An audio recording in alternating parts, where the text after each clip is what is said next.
Guys, I tell you what, if you ever been in a situation, if you're currently in a situation where you just feel like circumstances are overwhelming you and you've got so many things that are impossible, you owe bills, you got family circumstances that don't seem like they're going to pan out, and you're wondering, can God really move? Can He really provide a solution for me? You're going to want to stay tuned. I think you're going to be inspired and encouraged because we're going to talk about that. I'm ready.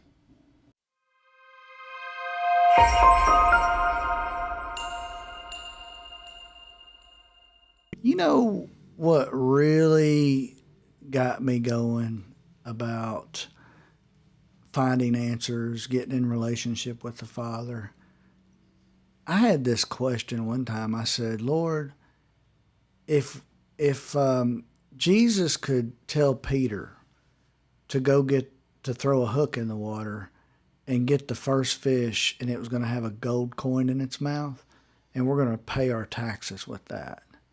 I liked that. I thought that was brilliant. So I started asking the Lord. I was like, Lord, if that story's not for me, then why did you put it in the book? I mean, you could have did a lot of things. I mean, Jesus could have had that coin in his side pocket or something. He could have just known that they were going to encounter some tax collectors. But no, he went out empty-handed, wandering around, and unbeknownst to anybody, tax collectors show up. I don't think that's what happened. I think that story was put in there to show us how we can live. Now, this is what we're talking about. In our last podcast, we were talking about seeking his kingdom and not worrying about anything. And don't get me wrong, I'm not wanting to seek the Father for his goodies or to see if I can find a gold coin or anything like that. It's just the nature of how things operate when you're in business with somebody. And we're doing kingdom business, just like my employees. Just the other day, I bought some extra tools. So when we're on a job, we can both. We can both do the work. He does his job over here. I can do the same job over here. We're getting twice as much work done, twice as fast, okay? I would be foolish to give him a gimped up tool. You know, ones that just didn't work that well. But I'm wanting to buy the best tool. I paid extra to get the best tools to do the job.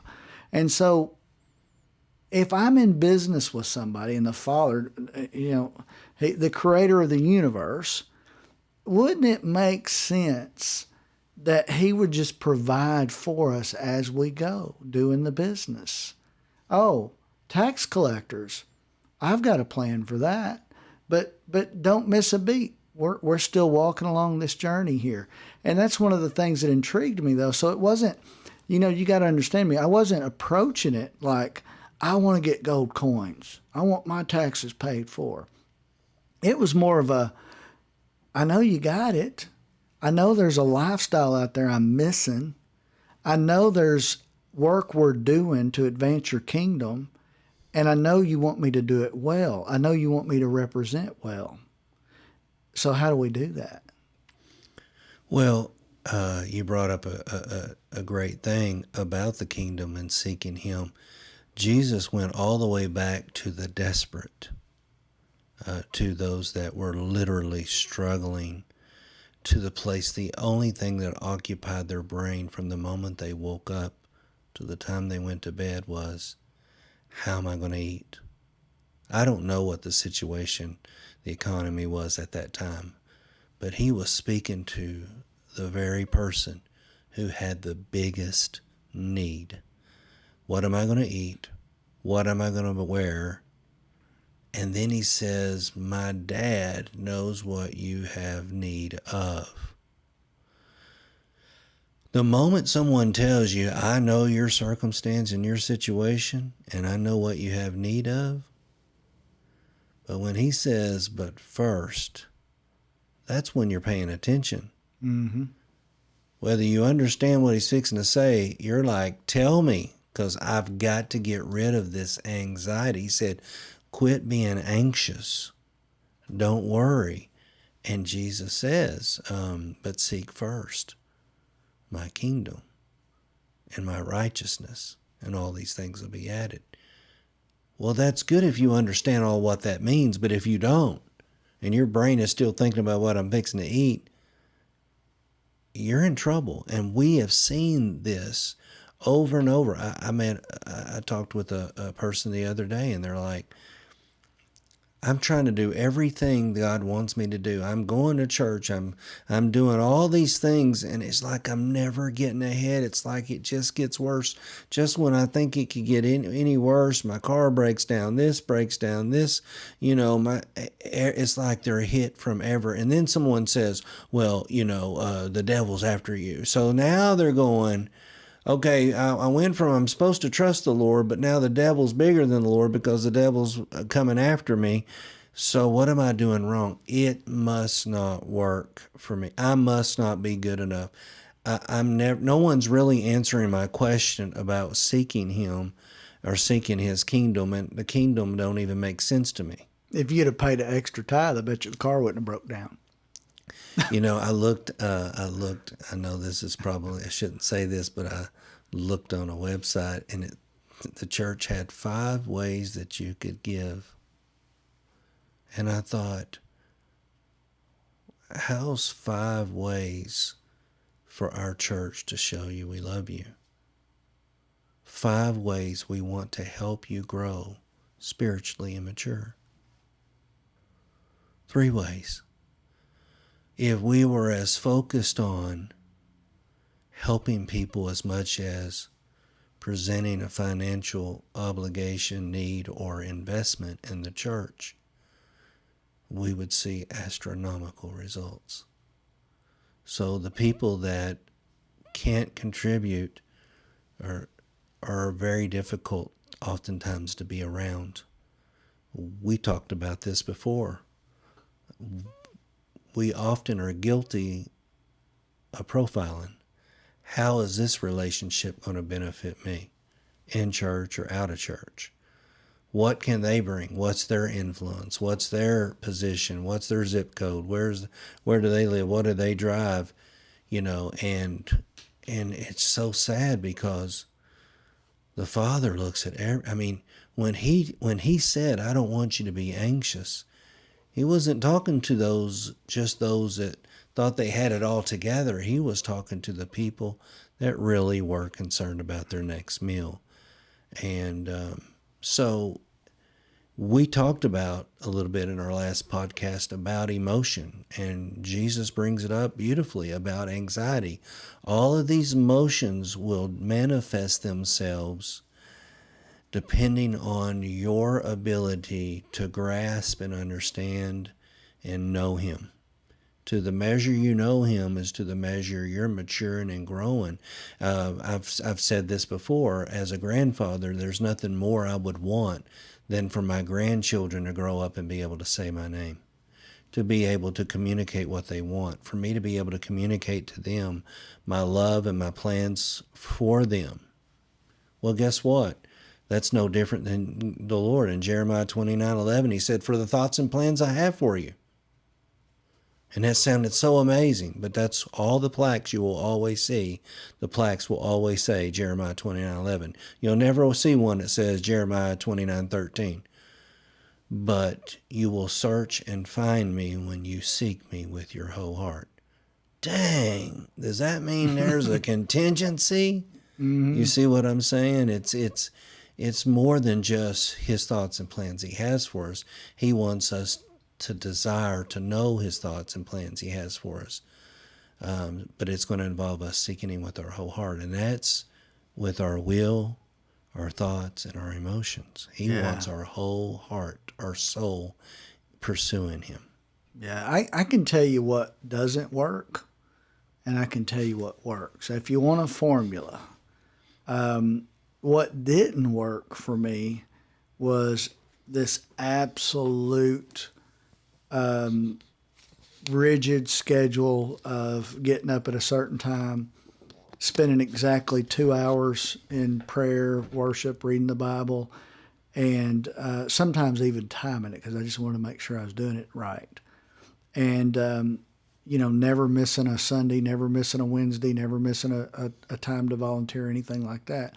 The reason why it didn't work is because I didn't have a close relationship with the Father. So you can do all that and it'll be just a waste. Now you can learn, so it won't be a complete waste. And, truth be known, I had to go through that to kind of hindsight see that and just to have a contrast. So it wasn't a waste. It was good. But what does work is this attitude of, I can't live without him, and I can't go without hearing his voice. And I have got to figure out when he's saying something and when he's not saying something. And what really happened to me recently over the last 8 or 9 years was, I started this business. I guess I'm in my 8th year, but anyway. And I didn't have any work. It was very sporadic. And sometimes I'd go months. And I would very knowingly and aware be in conversation with the Father about, okay, I can't make this the center of this conversation. I've got to almost ignore these problems because he is not an idiot. He knows exactly what I'm dealing with. Okay? So what was working with me or for me, well, he was working with me, but what was working was, in spite of all the circumstances, and let me tell you, I have a wife, and she's concerned about making a living. Let me just throw that in there, okay? And I have kids that have needs and food and house and all that stuff. So not independently wealthy, living from week to week, okay? And in this case, I was living on a shoestring and barely making anything, having to miss house payments, having to miss car payments and everything like that. And I was sitting there just like, okay, Father, I am not leaving your presence until I have some instructions on what to do. And we're not going to belabor it. I'm not going to beat a dead horse. You know what's going on. I'm just going to sit in your presence and listen. Man, I'm telling you, that worked. That paid dividends. I couldn't see it at the time instantly. I couldn't see what was going on. I couldn't see if there was going to be something, playing out to where it was going to, help me and put me up. What it was I would be in those quiet times learning to hear his voice. And it was more valuable than making money. It was more valuable than anything. Now, I'm always aware of people listening to this podcast, and they're going to say, that's, you can't do that. You can't teach people to just go in a closet and neglect responsibility. I was led by the Lord to do it.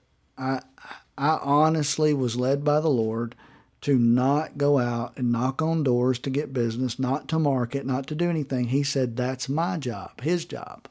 And so I couldn't overstep my boundaries. I was kind of tied up. So what do you want me to do? Well, I want you to spend time with me. That's his desire. But all at the same time, I'm sitting here thinking, but how did the gold fish or the gold coin get delivered? I didn't catch a fish with a gold coin in its mouth, but there was some equivalent things happen in my experience of growing this business, providing for my wife and my kids. Things would come out of nowhere. I can remember just being totally blown away because I would just mention something to the Father in passing of like, I am exhausted. I don't know what to do, but I know you don't want me to be busted. I know you don't want me to be broken. I know you want me to build the kingdom. And that was one thing about it. The whole entire time, I was always getting up early in the morning, spending time with him, and I was going out and spending time with people. I didn't have anything else to do. So between spending time in the closet and spending time with people, that's what I was doing.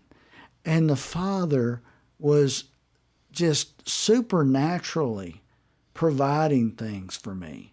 And I didn't know exactly what or how it was going to happen. Sometimes he gave me real specific instructions, but things were happening because I was out there seeking his kingdom, which was his people, and I was seeking his face.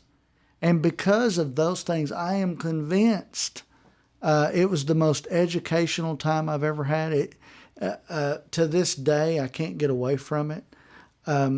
And he's still providing for me.